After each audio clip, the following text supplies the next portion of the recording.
August 30, 2020 கர்நாடகாவுடைய Haasan மாவட்டத்தில் இருந்த சென்னராயப்பட்னா அப்படிங்கிற பகுதியில் அமைஞ்சிருந்த போலீஸ் ஸ்டேஷனுக்கு அன்றைக்கு காலையில் சுமார் 7 மணி இருக்கும். ஒருத்தர் வேகமாக வந்து சேர்றாரு.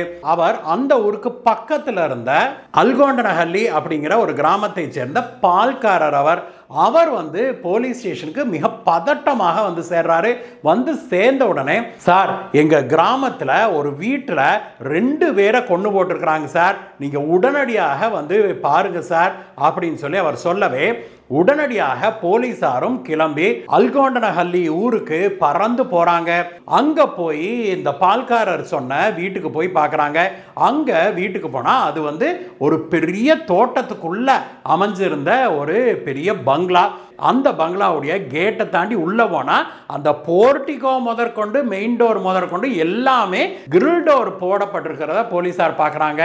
ஆனால் அந்த கிரில் டோருக்கு வெளியில சும்மா தாள் போடப்பட்டிருக்கிறத போலீசார் கவனிக்கிறாங்க. போலீசாரிடம் அந்த பால்காரர் என்ன சொல்றாரு அப்படின்னாக்க, சார் அந்த முன்னாடி இருக்க ரூம்ல தான் நாங்க பார்த்தோங்க சார் சொல்லவே, போலீஸ்காரர் கதவை திறப்பதற்கு பதிலாக பால்காரர் சொன்னதை போலவே சைடுல நடந்து போய் அந்த சைடுல இருந்த பெட்ரூம் ஜன்னல் இருக்குது இல்லையா, அந்த ஜன்னல் வழியாக பார்க்கிறாரு.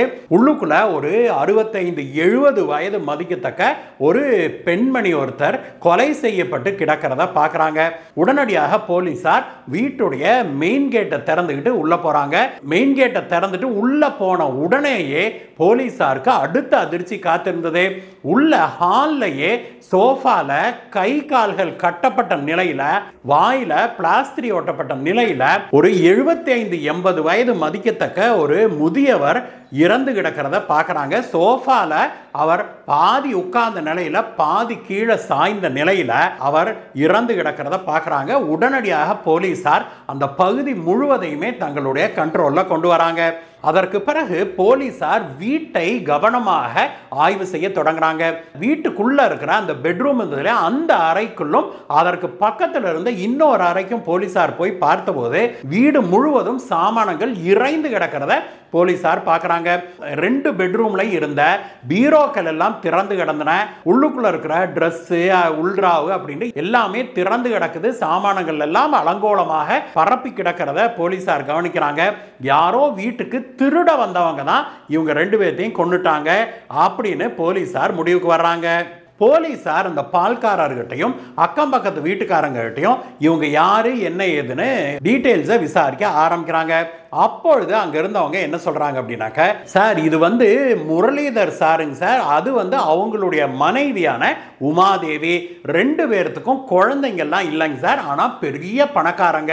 இவங்களுக்கு கிட்டத்தட்ட 200 ஏக்கரா பூமி இருந்ததுங்க சார். ஒரு சில மாதங்களுக்கு முன்பு வரைக்கும் இவங்க வந்து பக்கத்தில் இருக்கிற இந்த சென்னராயப்பட்னா டவுன்ல தான் குடியிருந்தாங்க சார். இப்பதான் ஒரு 2-3 மாசத்துக்கு முன்னாடி தான் இங்க இந்த வீட்டை கட்டிக்கிட்டு இங்க வந்து குடியேறினாங்க சார். இது வந்து அவங்களுடைய தோட்டத்து பங்களா. டவுன்லயே அவங்களுக்கு சொத்தெல்லாம் இருக்குதுங்க சார். இந்த பகுதியில மட்டும் அவங்களுக்கு மொத்தமா 200 ஏக்கருக்கு மேல இருக்குதுங்க சார் அப்படின்னு சொல்லி சொல்றாங்க. மேலும் அக்கம் பக்கத்து வீட்டுக்காரங்களா என்ன சொல்றாங்கன்னா, சார் முரளிதரன் சாருக்கு ரமேஷ் அப்படிங்கிற ஒரே ஒரு தம்பி தான் இருக்கிறாருங்க சார். அவர் வந்து சென்னராயப்பட்னா இருக்காரு. ஆனா அடிக்கடி அவர் இங்க வருவாரு. எப்படியும் வாரத்துக்கு 4 நாள் 5 நாள் வந்துட்டு இவங்களுக்கு வேணுங்கிறத செஞ்சு கொடுத்துட்டு போவாருங்க சார். சாமானம் வாங்கணும் பிடிக்கணும்னால வாங்கி கொடுத்துட்டு போவாருங்க சார். அவர் ஒருத்தர் தான் இந்த வீட்டுக்கு ரெகுலரா வர்றவரு அப்படின்னு சொல்லி சொல்றாங்க. அதற்கு பிறகு அந்த பால்காரர் என்ன சொல்றாருன்னா, தினப்படி காலையில வெள்ளனே பால் ஊத்துவதற்காக நான் வருவேங்க சார். இன்றைக்கு காலையில என்னுடைய மருமக மீனாட்சியை தாங்க சார் நான் வீட்டுக்கு பால் ஊத்துறதுக்கு அனுப்புனேன். அவங்க வந்து சொல்லி தான் எனக்கு இந்த தகவல் தெரியுங்க சார்.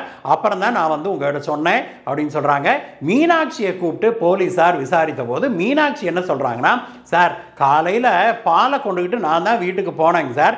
வீட்டுக்கு போய் பார்த்தா அவங்களோட இரும்பு கேட் இருக்குது இல்லையா, அது வெளியில தாள் போடப்பட்டிருந்தது. அதை பார்த்த உடனே எனக்கு ஒரு டவுட் ஆயிருச்சு. வீட்டுக்குள்ள அவங்க குடியிருக்கிறாங்கன்னா மெயின் டோர் யார் வெளியில தாள் போடுவா? அப்ப வெளியில சும்மா தாள் போட்டுட்டு இவங்க எங்க போயிருக்க போறாங்க? ஏன்னா இவங்க வந்து காலையில் எந்திரிச்சு தோட்டத்துக்குலாம் நேரமே எல்லாம் போற பழக்கம்லாம் இல்லைங்க சார். நான் தான் பொதுவா போய் அந்த அம்மாவை எழுப்புவேன் அப்படின்னு சொல்லி மீனாட்சி சொல்றாங்க. இந்த கதவு வெளியில தாள் போட்டிருந்ததுனால எனக்கு சந்தேகம் வந்து தான் நான் சைடில் போய் பார்த்தேங்க சார். சைடில் பெட்ரூமில் பார்க்கும்போது தான் அம்மா கொலை செய்யப்பட்டு கிடக்கிறத நான் பார்த்துட்டு நான் ஓடி வந்து எங்கள் மாமாட்ட சொன்னேன். அதுக்கு பிறகு அவர் வந்து உங்ககிட்ட சொன்னாருங்க சார் அப்படின்னு சொல்லி மீனாட்சி சொல்றாங்க. போலீசார் அதற்கு பிறகு முரளிதரன் சாருடைய சகோதரரான ரமேஷை அழைத்து அவரிடம் விசாரித்த போது அவர் என்ன சொன்னார்னா, சார் நேத்து நைட்டு கூட நான் வந்திருந்தேன், நேத்து சாயங்காலம் இங்க வந்துட்டு 7 மணிக்கு தான் நான் கிளம்பி போனேன். அவங்க கூட பேசிட்டு இருந்துட்டு டிராக்டருக்கு கொஞ்சம் சாமானம்லாம் வாங்கணும்னு அவங்ககிட்ட சொல்லிட்டு அதுக்கு பிறகு தான் 7 மணிக்கு மேல தான் நான் கிளம்பி என்னுடைய வீட்டுக்கு போனேங்க சார். நான் போகும்போது அவங்க தனியாக தான் இருந்தாங்க 2 பேருமே.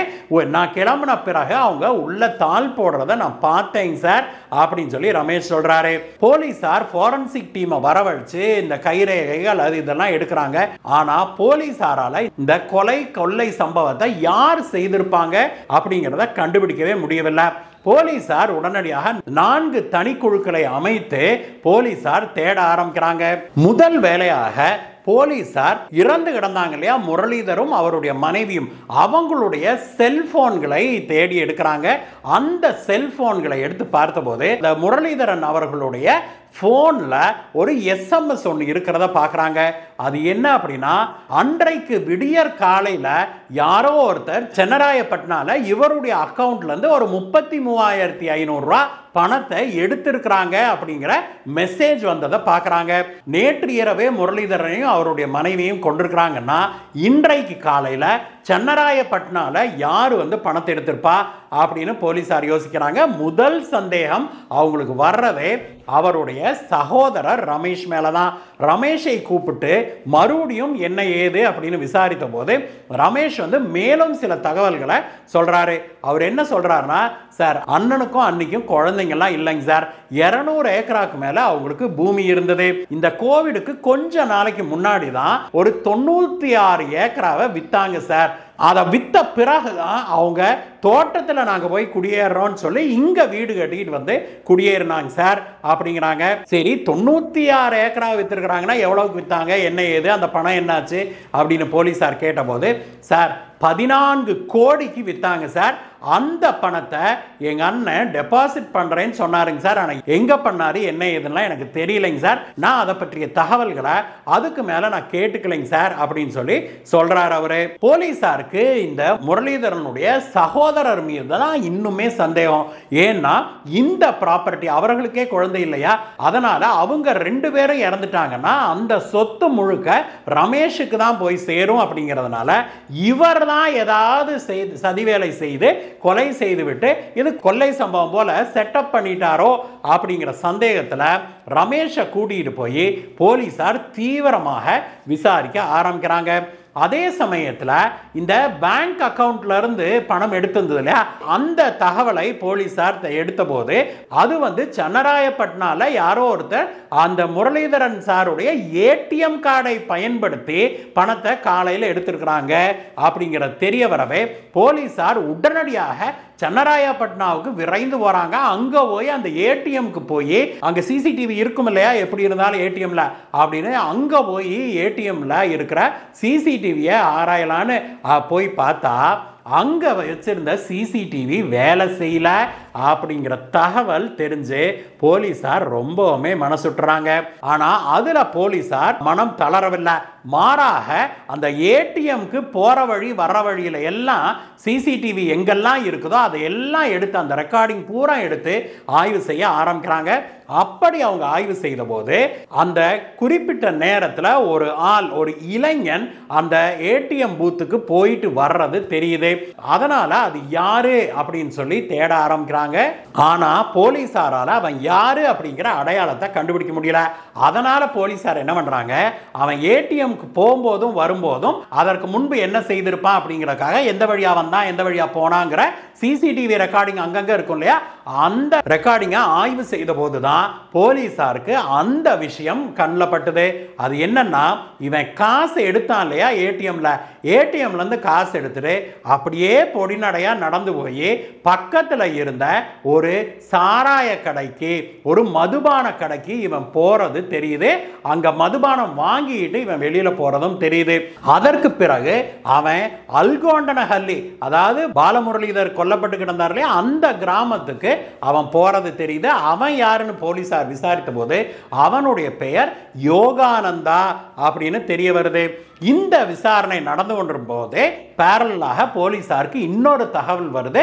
பக்கத்து ஊரான தும்கூர்ல யாரோ ஒருத்தர் வந்து சில தங்க நகைகளை விற்பதற்கு அவர் கடைக்கு வந்திருக்கிறாரு. அது கொஞ்சம் சந்தேகமா இருந்ததுனால அந்த கடைக்காரர் போலீஸுக்கு சொல்லியிருக்கிறாரு. போலீஸ்காரங்க உடனடியாக, தும்கூர் போலீஸ்காரங்க உடனடியாக விரைந்து போய் அந்த கடையில அந்த ஆளை கையுங்களவமாக பிடிக்கிறாங்க. அந்த ஆளை கையுங்களவமாக பிடிச்சு, இந்த தங்க நகை உனக்கு எங்க இருந்து வந்ததுடா அப்படின்னு கேட்டபோது, என்னுடைய ஃப்ரெண்டு கொடுத்தான் சார் அப்படின்னு சொல்றான். அந்த ஃப்ரெண்டு எந்த ஊர்றான்னா சன்னராயப்பட்டினம் சேர்ந்தவன் சொல்றான். உடனே போலீசார் இவனையும் அள்ளிக்கிட்டு சன்னராயப்பட்டினம் போறாங்க. அங்க போய் அவனோட ஃப்ரெண்டையும் அள்ளி போடுறாங்க. இப்பொழுது 3 பேரை பிடிச்சிருக்கிறாங்க போலீஸ்காரங்க.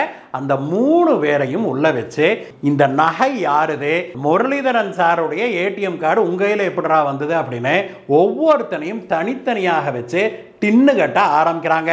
அப்படி அவங்க தீவிரமாக தங்களுடைய பாணியில கிட்டுக்கு பிடி விசாரணை போட்டு விசாரித்த போது அவனுங்க நடந்த உண்மையெல்லாம் சொல்றானுங்க. அவனுங்க என்ன சொல்றானுங்க அப்படின்னா, சார் நாங்க 3 பேர் மட்டுமல்ல இன்னும் 2 பேர் சேர்ந்து செஞ்சோம் அப்படின்னு சொல்லி, அதுல ஒருத்தன் முரளிதர் சார் இருக்காரு இல்லையா, அந்த கிராமத்தை சேர்ந்தவன் தான் அவன் தான் வந்து எங்களுக்கு தகவல் சொன்னான் சார். இந்த மாதிரி இவர் ஒரு 95-96 ஏக்கரா வித்திருக்கிறாரா, வித்து கோடிக்கணக்கில் பணம் வந்திருக்குது அவருக்கு. கண்டிப்பா அவர் வீட்டில் தான் வச்சிருப்பாரு. அதனால வீட்டுக்கு போனோம்னா நம்ம அந்த பணத்தை கொள்ளையடிச்சிடலாம் அப்படின்னு சொல்லி அவன் தான் சொன்னாங்க சார். அதுக்கப்புறம் நாங்க ஒரு 4-5 பேர் கூடி பிளான் போட்டு அன்றைக்கு இரவு ஆகஸ்ட் 29, 2020 அன்றைக்கு இரவு சுமார் 9:30 மணி இருக்கும். அவருடைய தோட்டத்துக்கு போனோம். தோட்டத்துக்கு கேட்டை திறந்துக்கிட்டு உள்ள போய் நேரா வீட்டுக்கு போயிட்டோம். வீட்டுக்கு போய் மெயின் டோர்ல பெல் அடிச்சு அவர்கிட்ட, சார் யாரோ உங்க தோட்டத்தில் தேங்காயை திருடிக்கிட்டு இருக்கிறாங்க சார் அப்படின்னு சொல்லி நாங்க கூச்சலிடவே உடனடியாக அவர் வீட்டு கதவை திறந்துக்கிட்டு வெளியில வந்தாரு. அவர் அந்த இரும்பு கதவை திறந்துக்கிட்டு வெளியில வந்த உடனேயே நாங்க வீட்டுக்குள்ள ஓடிட்டோம். நாங்க நேராக வீட்டுக்குள்ள ஓடி போய் அவரையும் பிடிச்சு 4 சாத்தி கைய காலை கட்டி வாயில ஒரு பிளாஸ்டர் ஒட்டி அங்க சோஃபால கிடத்தணும். இந்த சத்தம் கேட்டு வீட்டுக்குள்ள இருந்த அவருடைய மனைவி வெளியில வந்தாங்க சார். வெளியில வந்தவங்கள கத்தியை காமிச்சு மிரட்டணும். அப்படியே ஆடி போயிட்டாங்க. அவங்களையும் கைய காலை கட்டி வாயில ஒரு பிளாஸ்டர் போட்டி அங்க சோஃபால தான் உட்கார வச்சிருந்தாங்க சார். அதற்கு பிறகு அவங்க வீட்டு பீரோ சாவியை வாங்கி பீரோ எல்லாம் திறந்து உள்ள இருந்த நகை, பணம், அவங்களுடைய காஸ்ட்லியான சாமானம், வெள்ளி சாமானம் எல்லாத்தையும் நாங்க எடுத்துக்கிட்டோம். எடுத்துட்டு வெளியில கிளம்புற நேரத்துல தான் இந்த உள்ளூர்காரன் இருந்தாங்க சார், எங்க நண்பன் மஞ்சா ஷெட்டி. அந்த மஞ்சா ஷெட்டி வந்து என்ன சொல்றான்னா, இவங்களுக்கு வந்து உங்களையெல்லாம் அடையாளம் தெரியாதுடா, ஆனா என்னைய அடையாளம் தெரியும், என்னைய பார்த்துட்டாங்க, அதனால கண்டிப்பா என்னைய போலீஸ்ட போட்டு கொடுத்துருவாங்க, அதனால இவங்க 2 பேர்த்தையும் கொன்னே தீரணும் அப்படின்னு அவன் புடிவாதமா சொல்லிட்டாங்க சார். அதுக்கப்புறம் தான் அந்த அம்மாவை முதல்ல ரூம்குள்ள கூட்டிட்டு போய் 4 தட்டு தட்டினோம். அந்த அம்மா மயக்கம் போட்டு விழுந்துட்டாங்க. கழுத்தை நெரிச்சு கொண்டுட்டோம். அதற்கு பிறகு வெளியில வந்து இவர்கிட்ட இருந்து ஏடிஎம் கார்டு, அதோட பின் நம்பர் எல்லாத்தையும் வாங்கிக்கிட்டு அதுக்கப்புறம் மறுபடியும் வாயில பிளாஸ்டரி போட்டுவிட்டு இவரை கழுத்தை நெரிச்சு கொன்னுட்டு நாங்க வெளியேறிட்டோம் சார் அப்படின்னு சொல்றான். நடந்த உண்மைகளை எல்லாம் போலீசார் அறிந்த பிறகு அவனுக்கு 5 பேரையும் பிடிச்சு போலீசார் உள்ளதல்றாங்க. இந்த வழக்கு ஹாசன் நீதிமன்றத்தில் விசாரணைக்கு வருது. அதை விசாரித்த நீதிபதி, இது வந்து பயங்கரமான கொள்ளை மற்றும் கொலை குற்றம், அது மட்டும் இல்லாம இந்த 5 குற்றவாளிகள்ல 2 பேருக்கு ஏற்கனவே குற்ற பின்னணி இருக்குது அப்படிங்கிறதையும் போலீசார் தெளிவாக எஸ்டாப்ளிஷ் பண்ணியிருக்கிறாங்க அப்படின்னு சொல்லிட்டு, முரளிதரன் மற்றும் அவர் மனைவியை கொலை செய்த குற்றத்துக்கு நந்தகுமார், எஸ்வி, பரத், உமேஷ், யோகானந்தா மற்றும் மஞ்சா ஷெட்டி ஆகிய அனைவருக்கும் ஆயுள் தண்டனை வழங்கி கோர்ட் தீர்ப்பளிச்சிருக்குது. இவனுக்கு எல்லாரும் இப்பொழுது ஜெயிலில் இருக்கிறாங்க. நண்பர்களே, இந்த வீடியோவை பற்றிய உங்களுடைய கருத்துக்களை சொல்லுங்க நண்பர்களே. மீண்டும் உங்களை வேற ஒரு வீடியோ சந்திக்கிறேன். Guys, bye bye.